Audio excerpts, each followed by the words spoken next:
Hi, my name is Catherine. I'm a student at Trident University International. I'm working on my final project. And for my final project, I performed a literature review investigating the increased rates of methamphetamine use in rural areas.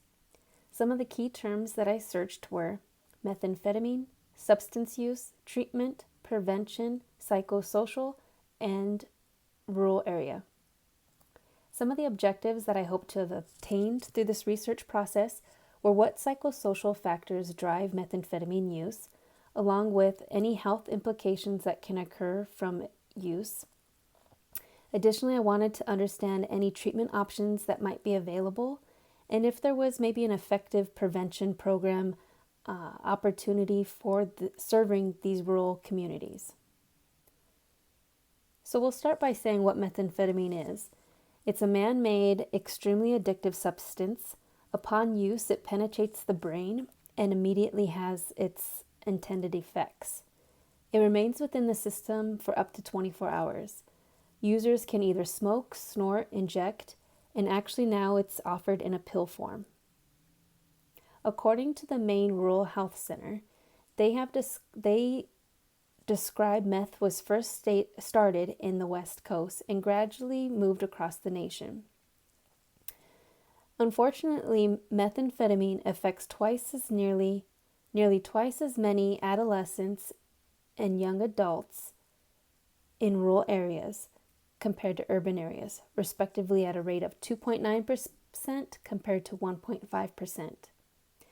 This is of particular concern for rural communities which lack the infrastructures and access to facilities or resources to detect, prevent, and to treat substance use problems. Other co-founding factors are poverty, poor diet, lack of prenatal care, and other drug and tobacco use. Some underlying psychological disorders may occur as well. According to the DEA, the Drug Enforcement Administration, the amounts of methamphetamine seizures increased by 55% in the years of 2018 to 2019. Methamphetamine has higher rates within the West, Midwest, and Southeast Asian regions. The main entry point for methamphetamine reaching the United States is at the southwest border. In Mexico, methamphetamine can be made at mega labs and produced at very low cost and in very pure forms. Most of their main ingredients, are procured from either China or India. In 2006, a Methamphetamine Epidemic Act was initiated in the United States, which reduced the availability of those main ingredients to make meth, banning ephedrine and pseudoephedrine. Shortly after, Mexico followed suit. However, the manufacturers of methamphetamine found other alternatives to making meth with different chemicals and ingredients.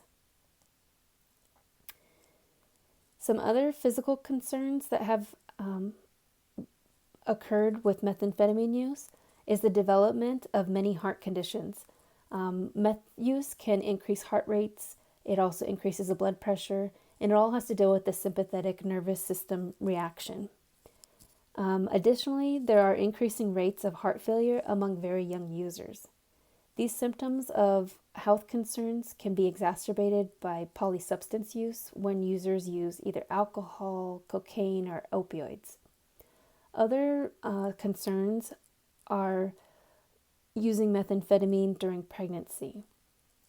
There are higher rates of neonatal absentee syndrome, especially in rural areas.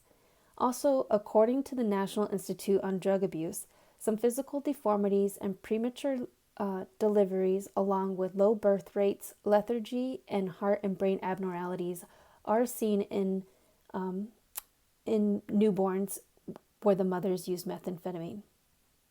Another concern of issue, which I wasn't aware of even as a nurse, is overdose and death.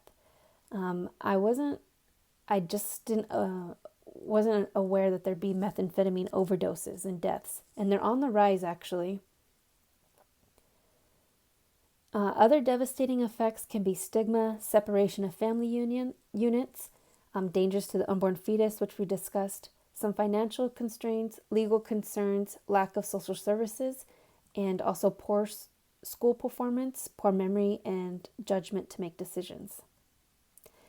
Healthcare providers can do early screening for substance use disorders. There are various kinds out there: the DAST-10, the 4Ps, the CRAFT, and NIDA Quick Screen.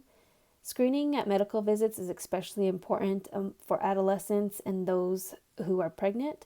It helps to address the use of the. It helps to address any kind of habits they might have that could be harmful to the developing fetus, and then arranging those treatments and resources for this population.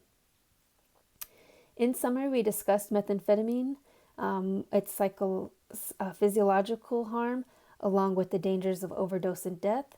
We talked about the rural areas, how they commonly lack the availability of resources to address this growing problem of methamphetamine in their areas, along with a brief mention of screening tools that healthcare providers can use to make sure that we're detecting any kind of substance use disorders with women who are pregnant.